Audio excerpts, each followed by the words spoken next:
Assalamualaikum warahmatullahi wabarakatuh. Hai teman-teman, perkenalkan kami dari kelompok 3. Pada video kali ini kami akan membahas uji potensi mikroba. Let's watch this video together and enjoy this video. Let's go. Perkenalkan, nama saya Sarul Hidayat dengan kode NIM mahasiswa B1A11935. Perkenalkan, nama saya Monika Tolo dengan nomor induk mahasiswa B1A119293. Nama saya Selda Rombe Taruklolon dengan nomor induk mahasiswa B1A11925. Saya Nurhawani dengan kode NIM B1A11937. Kenalkan, nama saya Betani dengan nomor induk mahasiswa B1A1192999. Perkenalkan, nama saya Sakia Darajat dengan kode NIM B1A119306. Kenalkan, nama saya Budiman Kilibia dengan kode NIM mahasiswa B1A119311. Uji potensi antibiotik secara mikrobiologi adalah suatu teknik untuk menetapkan suatu potensi antibiotik dengan mengukur efek senyawa tersebut terhadap pertumbuhan.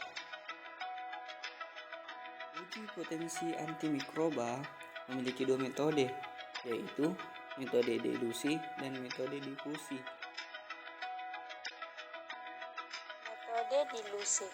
Metode dilusi terdiri dari dua teknik pengerjaan, yaitu teknik dilusi pembenihan cair dan teknik dilusi agar yang bertujuan untuk menentukan aktivitas antimikroba secara kuantitatif.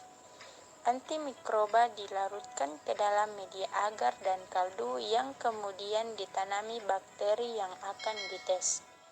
Setelah diinkubasi semalam, konsentrasi terendah yang dapat menghambat pertumbuhan bakteri disebut MIC atau minimal inhibitor concentration. Nilai MIC dapat pula dibandingkan dengan konsentrasi obat yang didapat di serum dan cairan tubuh lainnya untuk mendapatkan perkiraan respon klinik. Metode dilusi terbagi menjadi dua, yaitu dilusi agar dan dilusi perbenihan cair. Dilusi agar. Pada teknik dilusi agar, antibiotik sesuai dengan pengenceran yang ditambahkan ke dalam agar, sehingga akan memerlukan pembenihan agar sesuai jumlah pengenceran ditambah satu pembenihan agar untuk kontrol tanpa penambahan antibiotik. Konsentrasi terendah antibiotik yang mampu menghambat pertumbuhan bakteri merupakan minimal inhibitor concentration atau yang biasa disingkat dengan MIC, antibiotik yang diuji. Nah, salah satu kelebihan metode agar dilusi untuk menentukan MIC ini adalah Neisseria gonorrhoeae yang tidak dapat tumbuh pada teknik dilusi pembenihan cair. Dilusi perbandingan cair. Nah, dilusi perbandingan cair terdiri dari makrodilusi dan mikrodilusi. Pada prinsipnya, pengerjaannya sama, hanya berbeda dalam volume. Untuk makrodilusi, volume yang digunakan lebih dari 1 ml. Sedangkan mikrodilusi, volume yang digunakan 0,05 ml sampai 0,1 ml. Nah, antimikroba yang digunakan disediakan pada berbagai macam pengenceran, biasanya dalam satuan mikrogram per mililiter. Konsentrasi bervariasi tergantung jenis dan sifat antibiotik, misalnya Cefotaxime untuk uji kepekaan terhadap Streptococcus pneumonia, pengenceran tidak melebihi 2 mikrogram per mililiter. Sedangkan untuk E. coli pengenceran dilakukan pada 16 mikrogram per mililiter atau lebih. Uji potensi antimikroba memiliki dua metode, yaitu metode dilusi dan metode difusi. Metode difusi. Prinsip kerja metode difusi adalah terdifusinya senyawa antibakteri ke dalam media padat di mana mikroba uji telah diinokulasikan. Hasil pengamatan yang diperoleh berupa ada atau tidaknya daerah bening yang terbentuk di sekeliling kertas cakram yang menunjukkan zona hambat pada pertumbuhan bakteri.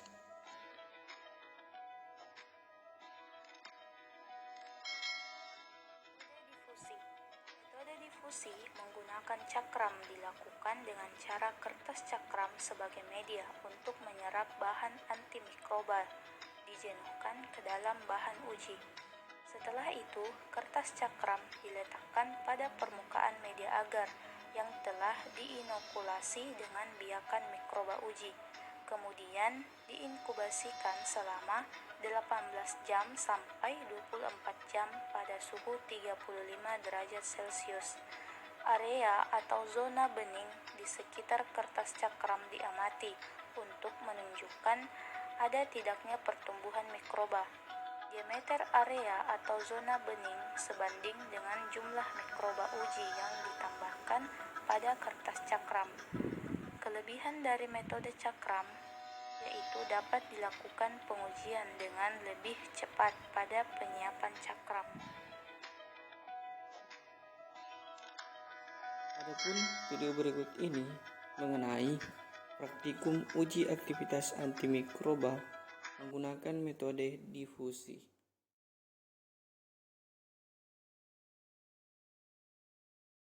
Dengan judul Uji Aktivitas Antimikroba dengan Metode Difusi. Adapun tujuannya untuk mengetahui ada tidaknya aktivitas antimikroba suatu senyawa tumbuhan secara difusi Everdis.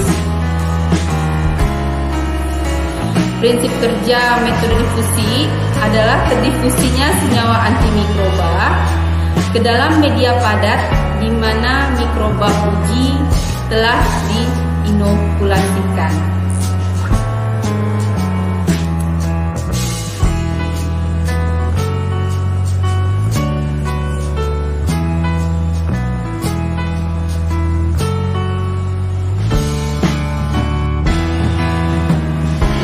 Dan bahan yang akan kita gunakan pada praktikum kali ini, pertama ada medianya, media padat nutrien agar,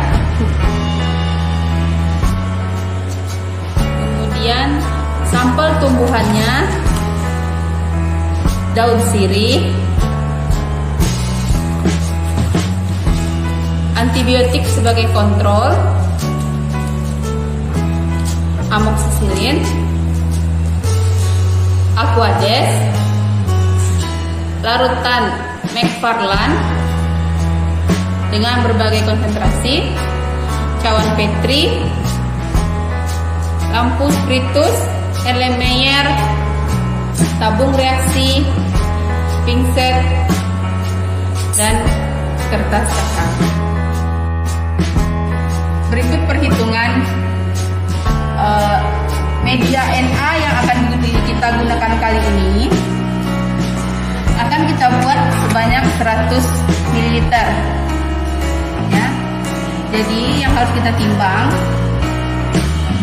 adalah sebanyak 2 gram, karena media Na pembuatannya 20 gram dalam 1 liter, sehingga jika dibuat 100 ml maka Na yang ditimbang adalah sebanyak 2 gram ya. Kemudian untuk tugas, kan kita menggunakan larutan pembanding McFarland. Nah, cari komposisi dari larutan McFarland tersebut. Oke. Langkah pertama, kita membuat infusa dari daun sirih. Daun sirih timbang sebanyak 100 gram. Kemudian ditambahkan air sebanyak 100 ml. Dididihkan pada suhu 90 derajat Celcius selama 15 menit. Langkah yang pertama, kita membuat medium Na ya, jadi Na sudah ditimbang tadi, masukkan ke dalam blender.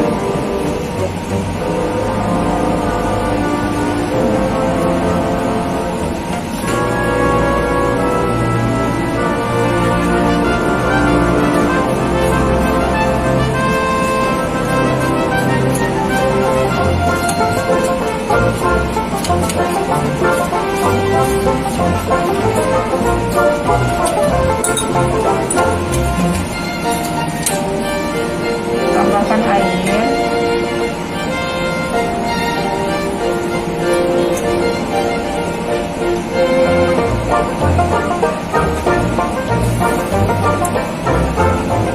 Kita panaskan sampai mendidih, sampai semua Na-nya terlarut. Nah, ini adalah suspensi dari bakteri dan kita ukur kekeruhannya menggunakan McFarland ya. Untuk memastikannya kita ukur menggunakan spektrometer. Nah, ini adalah hasil pengukuran menggunakan spektro dengan McFarland. Diperoleh absorbannya 0,083, sedangkan suspensi bakteri diperoleh absorban 0,088. Jadi tingkat kekeruhannya sama ya. Ini adalah larutan induk infusa dari daun sirih yang telah kita lihat tadi. Dari larutan induk ini akan kita lakukan pengenceran 80%, 60%, dan 40%. Caranya 80%. Kita pipet sebanyak 8 mili.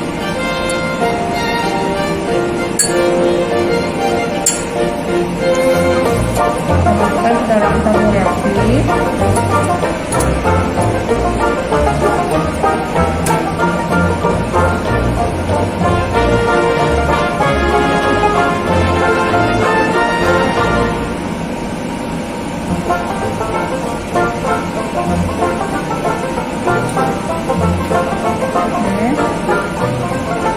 Kemudian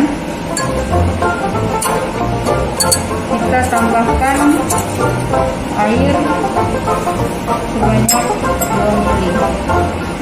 Jadi total volumenya ada 10 mili ya.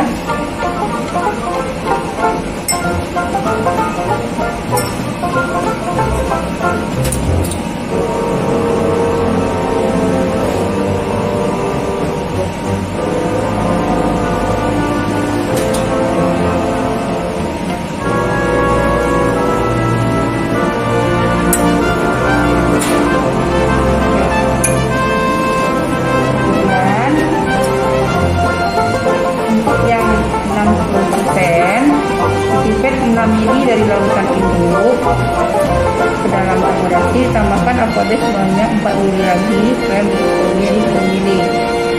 Begitu juga yang 40% dipipet sebanyak 4 mili dari larutan induk, masukkan ke tabung reaktif, ditambahkan aqueous 6 ml. Ini metodenya sudah larut semua ya, sudah mendidih. Nah, ini kita akan masukkan ke dalam masing-masing cawan Petri yang telah kita sterilkan sebelumnya. Nanti dibiarkan dulu agarnya memadat, lalu kita masukkan suspensi bakteri ke dalamnya. Ya, ini kita masukkan satu ya.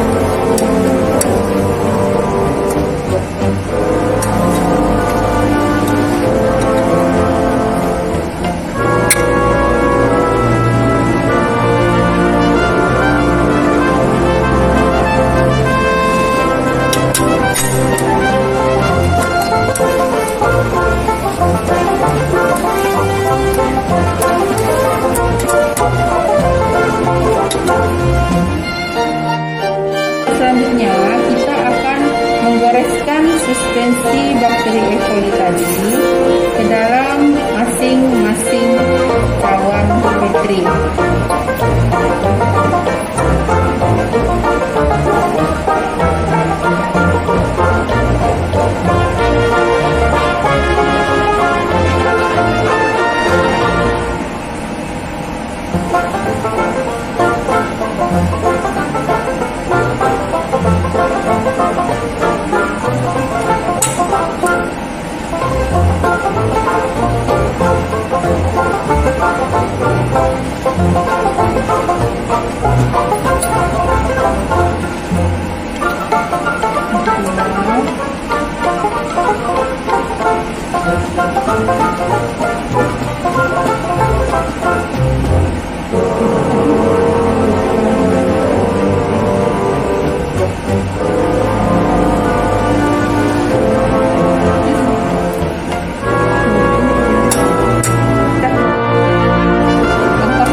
Masing-masing larutan infusa sirih yang sudah diinfuskan tadi, dan masukkan ke dalam cawan Petri yang sudah di label dengan masing-masing pengukurannya. Pertama kita coba dalam 80% dulu.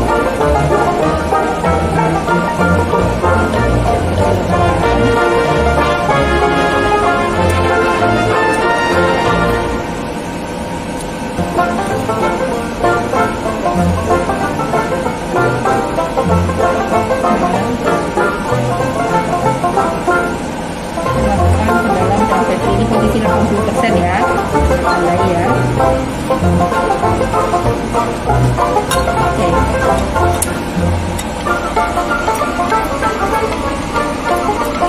Selanjutnya yang 60%.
Jadi ini kita lakukan 3 kali pengulangan ya, 1, 2, 3. Nah, untuk kontrol positifnya, kertas cakram kita celupkan ke dalam suspensi antibiotik yang sudah kita siapkan.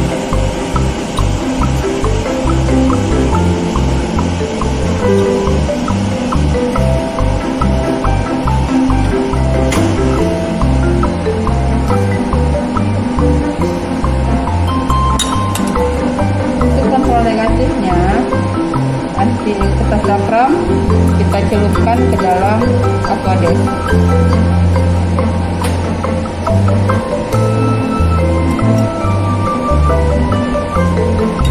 Oke, selesai. Nah, semua cawan Petri ini akan kita inkubasi dalam inkubator selama 24 jam dan kita amati zona bening yang terbentuk di sekitar kertas cakram. Nanti akan diukur menggunakan yang pasang.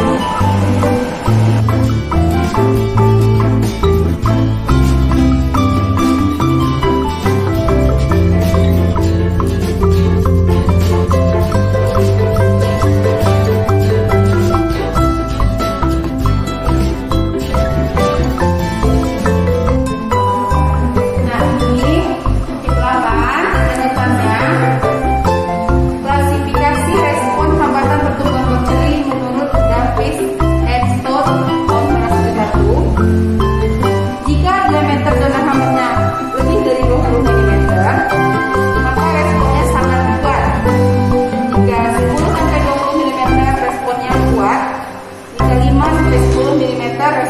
sedang, kecil dari 5 mm responnya lemah.